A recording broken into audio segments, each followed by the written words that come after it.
Okay, magandang umaga. Araw po ng Lunes. Okay, October 20, 2024. Balitang sports naman tayo. Tungkol sa boxing ngayon. Bagong latest update po tayo ng laban ng anak ni Manny Pacquiao na si Iman Bakusa.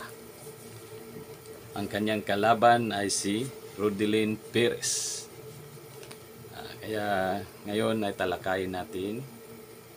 Medyo malakas din yung kalaban ay si Rodelin. Kaya yun, malakas. At ito naman si Iman ay matangkad. Iman Bakusa. Kaya pasilip ko lang sa inyo yung picture na aking ginawa ngayong araw na to. Tara guys, silipin lang natin. Picture lang po.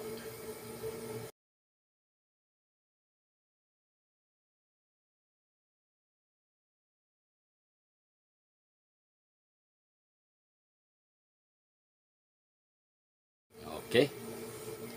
Natapos din ang laban nilang boxing ngayon. Wagi pong ating kababayan na si Iman Bakusa na anak ni Filipino champ na si Manny Pacquiao. Nagwagi po siya. Siya ang nanalo.